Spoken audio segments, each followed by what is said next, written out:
Why was my video disqualified? So reasons for your video getting disqualified include community guideline violations, unoriginal content, and security issues such as unusual spam or suspicious activity. If you feel your video should not have been disqualified, all flags and disqualifications are eligible to be appealed. अस्सलाम वालेकुम, कैसे हैं आप सब? अच्छा, आज की class में हम सिक्योरिटी इशू के ऊपर बात करेंगे जो कि अभी के टाइम पे टिकटॉक की एक बड़ी प्रॉब्लम चल रही है। मोस्टली अकाउंट्स जिन पे आप काम कर रहे हो सिक्योरिटी रीज़न की वजह से डिस्क्वालीफाई हो रहे हैं। 2 दिन पहले हमारी टिकटॉक की टीम के साथ लाइव मीटिंग हुई थी। हमने उनसे ये क्वेश्चन किया था कि हमें सिक्योरिटी इशूज़ क्यों आ रहे हैं, सिक्योरिटी रीज़न की वजह से हमारे अकाउंट डिस्क्वालीफाई क्यों हो रहे हैं। उनका जो आंसर था वो ये था, अपलोड ओरिजिनल कंटेंट और add value in your content. ये चीज़ उन्होंने हमें बताई थी। या तो आप ओरिजिनल कंटेंट पे काम कर रहे हो, या आप अगर कॉपीराइट कंटेंट पे काम कर रहे हो तो अपने कंटेंट के अंदर वैल्यू एडिशन करें। ये उनका आंसर था, ठीक, जो कि एक हद तक ठीक जवाब उन्होंने दिया था। बाकी हमारी तरह और भी क्रिएटर थे जिन्होंने मीटिंग ज्वाइन की हुई थी, वो ओरिजिनल कंटेंट पे काम कर रहे हैं, ठीक है। उन्होंने फिर नेक्स्ट क्वेश्चन उनसे किया कि हम तो ओरिजिनल कंटेंट पे काम कर रहे हैं, स्टिल हमें ये प्रॉब्लम क्यों आ रही। तो दोबारा हमें किसी किस्म का उन्होंने इस चीज़ के ऊपर आंसर नहीं किया था। वैसे वो हमारे सामने लाइव बैठे हुए थे। एक तो ये कि सामने बंदे के फेस एक्सप्रेशंस के थ्रू आउट भी ये चीज़ समझ आ जाती है कि क्या इसको इसका एक्यूरेट जवाब पता है कि नहीं पता, ठीक है। तो वो इस चीज़ को बोलते हुए भी अटक रहे थे। या तो इनको इस चीज़ की इन्फॉर्मेशन नहीं थी, या फिर इनके एल्गोरिदम में किसी किस्म का कोई बग चल रहा है, ठीक है। अगर ये कंसीडर किया जाए कि इनके एल्गोरिदम में किसी किस्म का कोई बग चल रहा है तो वो भी बात अपनी जगह पे ठीक है, क्योंकि न्यू प्लेटफॉर्म में मोनेटाइजेशन अभी नहीं है। 3 बार तो इनकी मोनेटाइजेशन चेंज हुई है, पहले क्रिएटर फंड के नाम से, फिर क्रिएटिविटी प्रोग्राम बीटा के नाम से, अब जाके क्रिएटर रिवॉर्ड प्रोग्राम के नाम से इन्होंने इस मोनेटाइजेशन को लॉन्च किया। तो ये है कि कोई भी प्लेटफॉर्म है, नई मोनेटाइजेशन हो तो उसके ऊपर ये बग्स चलते हैं। सिक्योरिटी इशू की जो वजह वो बग की वजह से भी हो सकती है, ठीक है। अब जो चीज़ मैंने ऑब्जर्व की है, पिछले 4 माह से प्रॉब्लम चल रही है, उसके अकॉर्डिंग आज की क्लास के अंदर आपको मैं बताता हूँ कि कौन कौन सी वजूहत हो सकती है सिक्योरिटी रीज़न की, और अब आपने किस तरह से इस चीज़ को टैकल करना है, ठीक। पहले नंबर पे कंटेंट के वोलेशन, जो कि बिल्कुल पॉइंट अपनी जगह पे ठीक था। कंटेंट के वोलेशन की वजह से भी आपको ये प्रॉब्लम्स आती हैं। अगर आपका मतलब कोई भी अगर अकाउंट डिस्क्वालीफाई हुआ सिक्योरिटी इशू की वजह से, आप अगर लास्ट वाली 3 लाइनें रीड आउट करते हो तो वहाँ पे उन्होंने क्लियरली बोला हुआ कि अगर आप इलीगल कंटेंट पे काम कर रहे हो या क्रिमिनल कंटेंट पे काम कर रहे हो, या ऐसा कंटेंट जो कि हमारी कम्युनिटी गाइडलाइंस के अगेंस्ट है, तो फिर आपको ये प्रॉब्लम आ सकती है। अब क्रिमिनल कंटेंट का भी आपको पता चल गया, इलीगल कंटेंट का भी आपको पता चल गया। बाकी इनकी पॉलिसीज़ के अकॉर्डिंग कौन कौन से कंटेंट्स हैं जिनके ऊपर आपको ये प्रॉब्लम आ सकती है, वो मैं आपको ब्रीफ करता हूँ। हमारे पास टिकटॉक ने ये वो कंटेंट्स बताए हुए हैं, अगर आप इन पे काम करते हो तो आपको प्रॉब्लम्स आ सकती है। पहले नंबर पे अडल्ट कंटेंट, अगर आप अडल्ट कंटेंट पे काम करते हो तो आपको सिक्योरिटी इश्यूज़ की प्रॉब्लम आ सकती है। टिकटॉक की पॉलिसीज़ के अगेंस्ट एक कंटेंट है। टिकटॉक वल्गैरिटी को या अडल्टिज्म को अपने प्लेटफॉर्म पे प्रमोट नहीं करता है। फिर हमारे पास ये वल्गर कंटेंट आ गया। अब वल्गर कंटेंट के अंदर ऐसी कन्वर्जेशन, मतलब गालियाँ निकाल रहे हो कंटेंट के अंदर, वल्गर टॉक हो, या हरेसमेंट टाइप कंटेंट हो, या कोई इस तरह की ह्यूमन राइट्स के अगेंस्ट कोई ना कोई बात हो रही हो, तो फिर आपको ये प्रॉब्लम आती है, ठीक है। इस तरह के कंटेंट पे भी हमने काम नहीं करना। फिर हमारे पास थर्ड नंबर पे है बुली कंटेंट, वो कंटेंट जिसके अंदर ह्यूमन राइट्स के अगेंस्ट किसी किस्म की कोई बात हो रही हो, ऐसा कंटेंट जिसके अंदर मारदार हो रही हो, ब्लड निकल रहा हो, कार एक्सीडेंट का कंटेंट, गन शूटिंग का कंटेंट, इन टाइप्स के कंटेंट होंगे तो फिर भी आपको ये सिक्योरिटी इशू की प्रॉब्लम आ सकती है। फिर चौथा नंबर पे हमारे पास एक पॉइंट है, पॉलिटिकल कंटेंट पे आपने काम नहीं करना, क्योंकि टिकटॉक पॉलिटिकल कंटेंट को अपने प्लेटफॉर्म पे प्रमोट नहीं करता। बिफोर मोनेटाइजेशन आप इस कंटेंट पे काम कर सकते हो। मोनेटाइज अगर आपका अकाउंट एक दफ़ा हो जाता है, फिर आप अगर इस पे काम करते हो तो आपको उसके ऊपर प्रॉब्लम्स आ सकते हैं सिक्योरिटी रीज़न वाले, ठीक है। क्योंकि टिकटॉक इस तरह की जो एक्टिविटीज़ है वो अपने प्लेटफॉर्म पे नहीं जो है वो लोगों को दिखाना पसंद करता। एंटरटेनमेंट पर्पस के लिए टिकटॉक का प्लेटफॉर्म है, तो अगर आप इस तरह के कंटेंट पे काम करोगे तो आपको ये प्रॉब्लम्स आ सकती हैं। फिर हमारे पास 5वें नंबर पे एक पॉइंट है, अदर क्रिएटर्स का कंटेंट जो कि आप कॉपी करके लगाते हो। अब अदर क्रिएटर्स के कंटेंट में आप वैल्यू एडिशन उस तरह से नहीं करोगे तो फिर आपको ये प्रॉब्लम्स आएंगी। आपने अच्छे से वैल्यू एडिशन करनी है। प्रीवियसली क्लास के अंदर भी मैंने ये चीज़ बताई थी, इस क्लास के अंदर भी सेम चीज़ बता रहा हूँ। मोस्टली लोग क्या करते हैं, वो स्पीड तेज़ करके फ़िल्टर्स लगा के फ्लिप करके वीडियो को कंटेंट कहते हैं हमारा एडिट हो गया, उसको आप अपलोड करोगे तो फिर आपको उसके ऊपर प्रॉब्लम्स आ सकती हैं। अब ये मैं उस कंटेंट की बात कर रहा हूँ जो कि ऑलरेडी वायरल हो। एक वीडियो है वो ऑलरेडी टिकटॉक के ऊपर वायरल, आप उसी को उठा के उसकी स्पीड तेज़ करते हो, उसके ऊपर फ़िल्टर्स लगा देते हो, उसको फ्लिप करते हो, तो फिर भी आपको ये प्रॉब्लम आनी आनी है, ठीक है। क्यों आनी है? क्योंकि टिकटॉक इस चीज़ को डिटेक्ट कर लेता है। मीटिंग में भी इन्होंने ये चीज़ बताई थी कि ये चीज़ अगर आप कर रहे हो अपने कंटेंट के अंदर तो फिर आपको ये प्रॉब्लम आ सकती है। तो इन कंटेंट्स को हमने अवॉइड करना, जो कि अभी मैंने आपको बताया, जो कि एक वजह हो सकती है सिक्योरिटी इशू की। फिर हमारे पास दूसरे नंबर पे आईपी चेंज फॉर एग्जांपल आपका एक अकाउंट है, बार बार आप उसका आईपी चेंज कर रहे हो तो फिर भी आपको ये प्रॉब्लम आती है। अकाउंट आपने क्रिएट किसी आईपी पे किया है, उसको मोनेटाइज किसी आईपी पे कर रहे हो, मोनेटाइज होने के बाद फिर किसी आईपी पे चला रहे हो, बार बार आईपी स्विच कर रहे हो, तो फिर आपको ये प्रॉब्लम आ सकती है। जिस आईपी के ऊपर आपने वो अकाउंट क्रिएट किया है, उसी आईपी पे आपने रह के उसको मोनेटाइज करना और उसी आईपी से आपने इस पे वर्किंग करनी। फिर भी अगर आपको ये प्रॉब्लम आती है, तो अदर जो मैं बताऊंगा आपको कि कौन कौन सी वजह हो सकती हैं, वो आपने देखनी कि कहीं वो गलती तो नहीं आप कर रहे, सिक्योरिटी इशू आपको उन गलतियों की वजह से तो नहीं आ रहा, ठीक है। अब ये आईपी चेंज की वजह से प्रॉब्लम हो सकती है। अब आपने आईपी किस तरह से चेंज करना, फॉर एग्जांपल आपने अपना अकाउंट किसी एक आईपी से दूसरे आईपी पे शिफ्ट करना है, उसका सिक्योर वे कौन सा है जो कि हमने फॉलो करना है, वो मैं आपको समझाता हूँ। आपने करना इस तरह से है, फॉर एग्जांपल ये एक अकाउंट है, आपने आ जाना अपने क्रिएटर रिवॉर्ड प्रोग्राम के डैशबोर्ड के अंदर, ठीक है। क्रिएटर रिवॉर्ड प्रोग्राम डैशबोर्ड के अंदर आने के बाद आपने इसका ओपीटी आउट करना है, जो कि प्रीवियस मैंने एक वीडियो के अंदर भी आपको बताया हुआ कि आपने किस तरह से ओपीटी आउट करना है, ठीक है। अब ओपीटी आउट एक्चुअल में होता क्या, आप अपने अकाउंट की टेम्परेरीली खुद मोनेटाइजेशन को ऑफ कर सकते हो। यहाँ पे 3 लाइन्स आ रही हैं, आपने इस 3 लाइन्स पे क्लिक करना है, ठीक है। क्लिक करने के बाद लास्ट पे आपके पास ऑप्शन आ रहा है OPT out of creator reward programme, आपने इस पर क्लिक करना है। फिर आपके पास इस तरह से कोई इंटरफेस आ जाएगा, जहाँ पे लेफ्ट साइड पे लिखा हुआ है ओपीटी आउट कर दे। अब इससे क्या होगा, आपका अकाउंट टेम्परेरीली उसकी मोनेटाइजेशन ऑफ हो जाएगी। रीड आउट कर लेना आप एक दफ़ा से, 24 घंटे तक उसकी मोनेटाइजेशन ऑफ रहेगी। मोनेटाइजेशन ऑफ रहने के बाद दोबारा से आप रीजॉइन करके इसकी मोनेटाइजेशन को ऑन कर सकते हैं। तो ये एक सेफ वे है जिसको आप यूज़ करके अपने एक अकाउंट का आईपी किसी दूसरे आईपी पे शिफ्ट कर सकते हो। अकाउंट को अगर किसी दूसरे आईपी पे लॉगिन करना तो आप इस तरह से कर सकते हो। और आपने मैनेज डिवाइसेस में जाके इसकी प्रीवियस डिवाइसेस भी रिमूव करनी है। टिकटॉक की सेटिंग्स में जाना है आपने, वहाँ पे मैनेज डिवाइसेस का एक ऑप्शन होता है, वहाँ पे जाके प्रीवियस जितनी भी डिवाइसेस है वो सारी की सारी आपने रिमूव करनी होती है। इस वे में आपने अपने अकाउंट को एक आईपी से दूसरे आईपी पे शिफ्ट करना है। अब ये प्रॉब्लम आ रही है ज़्यादातर आईपी चेंज की 1 मिनट ग्रोथ प्रोग्राम वाले अकाउंट्स के ऊपर। आप क्या करते हो, 1 मिनट ग्रोथ प्रोग्राम वाला अकाउंट बाय किया, 5 से 7 दिन वो चलता है, सिक्योरिटी रीज़न की वजह से डिस्क्वालीफाई हो जाता है। फिर आप डीमोटिवेट हो जाते हो कि टिकटॉक के ऊपर तो मसले मसाइल ही बड़े चल रहे हैं, आपकी वे ऑफ वर्किंग ही गलत है, तो फिर आपको ये प्रॉब्लम तो आनी आनी है। जब आपको पता ही नहीं 1 मिनट ग्रोथ प्रोग्राम वाले अकाउंट्स पर किस तरह से काम करता है, तो फिर बेफजूल है पैसे लगा के क्यों ज़ाया कर रहे हो। पहले आप इस चीज़ को समझो तो सही कि कंटेंट टिकटॉक के ऊपर किस तरह का चलता है, मैंने बनाना किस तरह से है, हैशटैग किस तरह के लगाने हैं, अपलोड कैसे करना, अकाउंट का वार्म अप कैसे करना है, मैंने अकाउंट को किस तरह से मैनेज करना है। ये जब तक आपको चीज़ें क्लियर नहीं होंगी तब तक आप 1 मिनट ग्रोथ प्रोग्राम वाले अकाउंट ले लो, जितने भी मोनेटाइज अकाउंट्स ले लो, आपने डिस्क्वालीफाई करने हैं, ठीक है। तो ये कि ज़ीरो से शुरू करें, स्टार्ट से शुरू करें, चीज़ें आपको क्लियर हो, फिर आप स्टेप बाय स्टेप आगे मूव ऑन हो, ठीक है। ये आपने काम करना है।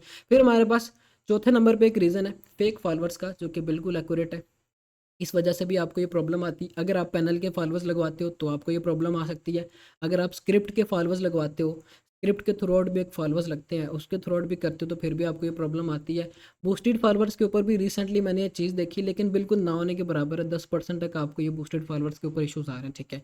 अब वो किस तरह से हो रहा है, अगर आप इस तरह से कर रहे हो कि आपका अकाउंट है, आप किसी थर्ड पार्टी पर्सन से बूस्टेड फॉलोअर्स लगवा रहे हो, तो मैंने देखा है कि कुछ रेयर केसेस के अंदर ये प्रॉब्लम्स आ रही है, क्योंकि मैंने अपने कुछ अकाउंट्स के ऊपर लगवाए थे, उनके ऊपर मुझे सिक्योरिटी इश्यूज़ की प्रॉब्लम्स आई थी। आप खुद प्रमोट कर लो, ठीक है। टिकटॉक के अंदर प्रमोट का ऑप्शन होता है, उसके थ्रू खुद प्रमोट कर लो।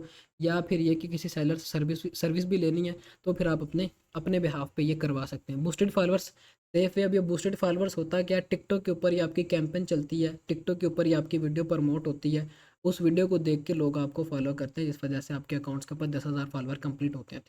पैनल फॉलोअर्स लेने की ज़रूरत नहीं है, ना ही स्क्रिप्ट वाले फॉलोअर्स लेने की ज़रूरत है, ठीक है। उसकी वजह से आपका अकाउंट सिक्योरिटी रीज़न की वजह से डिस्क्वालीफाई हो जाता है। फिर 5वें नंबर पे हमारे पास एक पॉइंट है एनी स्पैम एक्टिविटी। अब इन स्पैम एक्टिविटीज़ में हमारे पास कौन कौन सी एक्टिविटीज़ आ जाती हैं। अगर आप अपनी एक वीडियो को बार बार ओपन करके देख रहे हो, या अपनी सारी वीडियोस को लाइक कर रहे हो, या एक क्रिएटर को बार बार ओपन करके देख रहे हो, इस तरह की एक्टिविटीज़ कर रहे हो, ठीक है, तो फिर आपको ये प्रॉब्लम आ सकती है। तो ये आपने इन चीज़ों को अवेयर करना है कि कोई ऐसी, या फिर ये कि बल्क में आप फॉलो करते हो। अब ये पाकिस्तानी लोग इस तरह के कि भाई आप इसको फॉलो करो, फिर अनफॉलो करो, फिर फॉलो करो, आपके अकाउंट के ऊपर फॉलोवर्स आना शुरू हो जाएंगे या व्यूज़ आना शुरू हो जाएंगे, ठीक है, या फॉर यू में वीडियो निकल जाएगी। ये सारी बेवकूफ़ियाँ, ये काम ना करें, आपके अकाउंट्स के ऊपर प्रॉब्लम्स आ जाएंगी।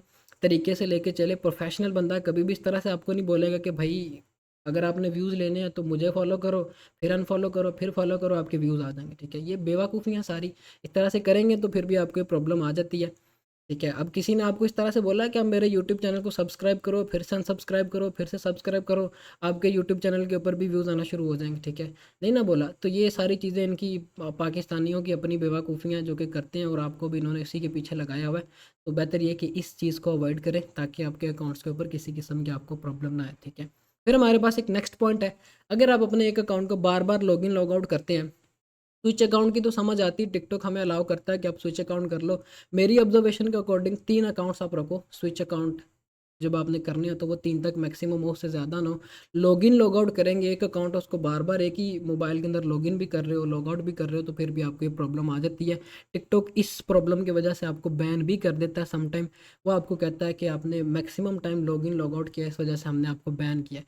उसकी नज़र में ये होता है कि आप कोई थर्ड पार्टी पर्सन हो या कोई हैकिंग एक्टिविटी कर रहे हो किसी के अकाउंट को लॉगिन लॉग आउट करने की, ठीक है। इस वजह से वो अकाउंट को इस तरह से या तो सस्पेंड कर देता है या बैन कर देता है, ठीक। क्योंकि ये मेरे साथ एक्टिविटी हो चुकी है, इस वजह से आपको ये मैं बता रहा हूँ, ठीक। फिर हमारे पास 7th नंबर पे एक पॉइंट है, वे ऑफ वर्किंग, कि हमने काम किस तरह से करना है वो मैं आपको समझाता हूँ, ठीक है। वे ऑफ वर्किंग क्या करनी है, जो कि मैंने पहले भी आपको क्लियर किया, 1 मिनट ग्रोथ प्रोग्राम वाले अकाउंट्स पे तब तक काम ना करें जब तक आपको पता ना हो कि इसको किस तरह से चलाते हैं, इस पे काम किस तरह से करते हैं। अब अगर आपको हो कि मैं हाँ एक वीडियो देख के काम करना सीख जाऊंगा, तो ये बिल्कुल बात गलत है, ठीक है। आपको कम अज़ कम भी 15-20 दिन, 1 मंथ लगा के टिकटॉक एल्गोरिदम को समझना पड़ेगा कि क्या चीज़ है, टिकटॉक क्या रिक्वायर कर रहा है, मैंने किस तरह से काम करना है, कौन कौन सी चीज़ें मैंने ध्यान में रखनी है। फिर जाके आप ये 1 मिनट ग्रोथ प्रोग्राम वाले अकाउंट की तरफ आओ। आप क्या करते हो, आपने 1 मिनट ग्रोथ प्रोग्राम वाला अकाउंट बाय किया, ठीक है। आपकी पहली 8-10 वीडियोस के ऊपर अच्छे व्यूज़ आपको आ जाते हैं, आप बड़ा मोटिवेट हो जाते हो कि हाँ भाई नहीं मैंने को तीर मार लिया है, ठीक है। फिर वो जब डिस्क्वालीफाई आ जाता है तो आप कहते हो कि यार ये किस वजह से डिस्क्वालीफाई हुआ है, आपको समझ नहीं आती फिर, ठीक है। तो ये प्रॉब्लम्स आपके साथ फिर होती हैं, जो कि हो भी रही हैं। और ये चीज़ मैंने आपको क्लियर की कि अभी आप इस पैटर्न को फॉलो ना करें, ज़ीरो से स्टार्ट करें, चीज़ों को समझें, अपने काम को देखें कि मैंने किस तरह से लेके चलना है, ठीक है। कोई फॉर यू ट्रिक नहीं होती कि भाई इस तरह से इस तरह कर लो कि मुझे फॉलो कर लो, उसको अनफॉलो कर दो, ठीक है। तो ये फॉर यू ट्रिक हो जाएगी और आपकी वीडियो निकल जाएगी, ठीक है। ना ये कि वो लिंक शेयर करो 8-10 बंदों को, आपकी वीडियो फॉर यू में निकल जाएगी, ये सारी फजूल बातें। इस तरह से कोई प्लेटफॉर्म भी काम नहीं करता। अब ये सारे प्रोफेशनल प्लेटफॉर्म्स है, फेसबुक है, यूट्यूब है, टिकटॉक है, ठीक है। ये सारी की सारी बेवकूफ़ियाँ आपको टिकटॉक पे क्यों देखने को मिलती हैं, जो आपको कहते हैं फॉलो करो अनफॉलो करो, ठीक है। फेसबुक पे क्यों नहीं बोलते, टिकटॉक यूट्यूब पे क्यों नहीं बोलते कि सब्सक्राइब करो अनसब्सक्राइब करो, ठीक है। तो इस तरह की कोई चीज़ नहीं होती, ना कोई ट्रिक है ना कोई मेथड है। बस ये चीज़ है, 1 मिनट ग्रोथ प्रोग्राम के ऊपर आपको अच्छे व्यूज़ आ जाते हैं, यही ट्रिक है, ठीक है, जो कि बिल्कुल एक्यूरेट चल रही है, ठीक है। वो भी तब तक आप काम ना करो जब तक आपको उसके बारे में पता ना हो, ठीक है। आप पहले एक्सपीरियंस लो, ज़ीरो से स्टार्ट करके इस तरह से प्लेटफॉर्म काम करता है, मैंने ये चीज़ें ध्यान में रखनी है, फिर मैंने आगे काम करना है इसके ऊपर, ठीक है। ये जब जब तक आपको ये चीज़ पता नहीं होगी तब तक इस पे काम करने का फ़ायदा नहीं है। और दूसरे नंबर पे रीपोस्टिंग चल रही है, ठीक है। अब रीपोस्टिंग क्या होता है, आपका कोई एक बड़ा अकाउंट है, फॉर एग्जांपल आपका एक अकाउंट है, उसके ऊपर आपके पास 1 लाख फॉलोअर्स है।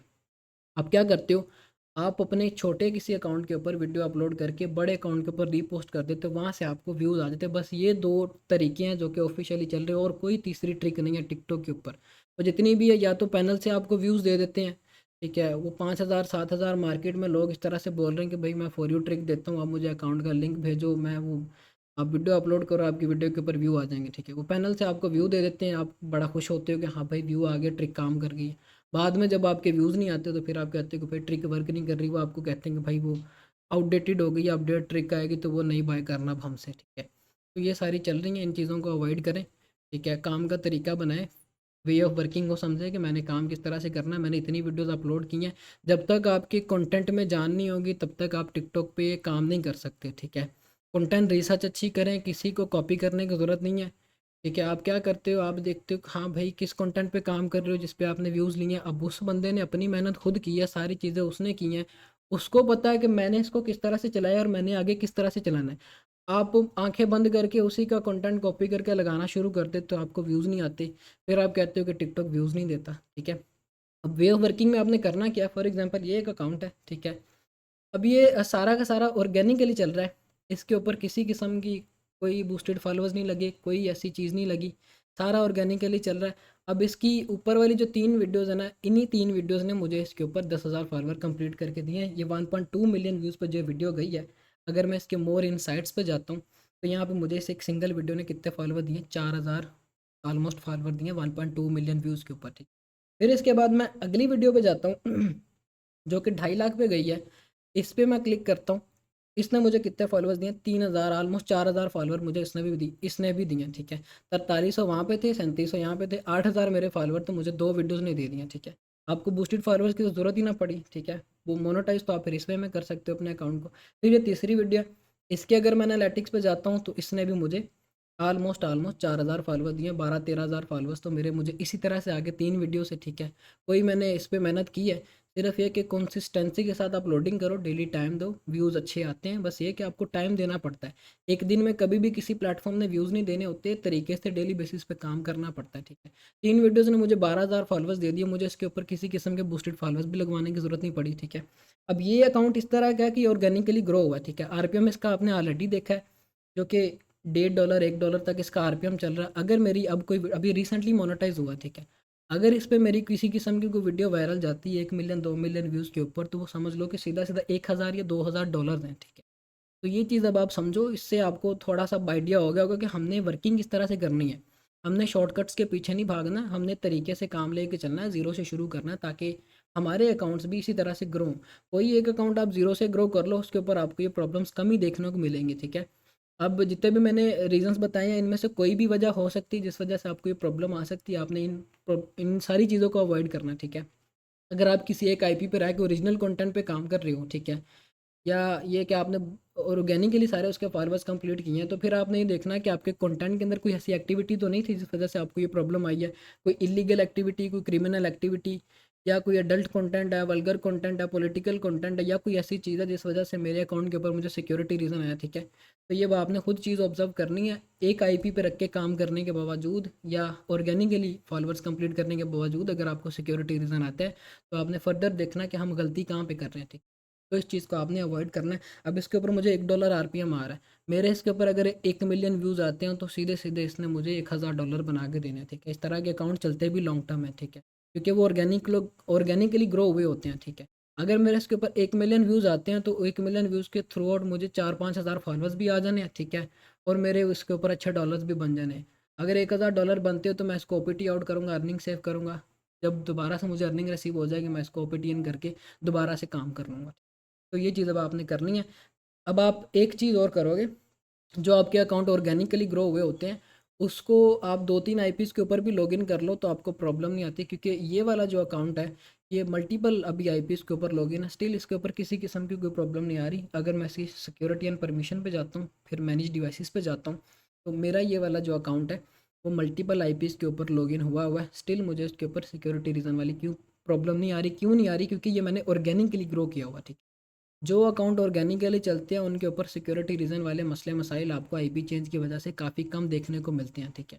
तो ये सारी चीज़ें अब आपने करनी है, जिस वजह से आपको ये सिक्योरिटी रीज़न वाली प्रॉब्लम नहीं आएगी, ठीक है। अगर आप वही तीर तुक्के चलाओगे, तो फिर आपको प्रॉब्लम आनी है। अब ये देखें, अकाउंट मल्टीपल डिवाइसेस के अंदर भी लॉगिन है, स्टिल मुझे इसके ऊपर किसी किस्म की कोई प्रॉब्लम नहीं आ रही, ठीक। क्यों नहीं आ रही? क्योंकि ये ऑर्गेनिकली ग्रो हुआ हुआ अकाउंट है, ठीक।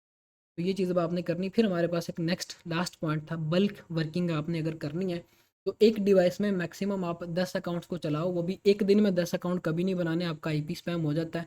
एक अकाउंट बनाओ, 2-4 दिन उसको दो, फिर दूसरा अकाउंट बनाओ, 2-4 दिन छोड़ के फिर तीसरा बनाओ, चौथा बनाओ, इस तरह से काम करो, ठीक है। आप 10 अकाउंट्स की गिनती तो पूरी कर लेते हो, आपसे फिर उस पर वर्किंग नहीं होती। कंटेंट आप जो दिल करता है वो उठा के कॉपी करके दूसरों का लगाना शुरू कर देते। अच्छी रिसर्च किया करे कंटेंट की।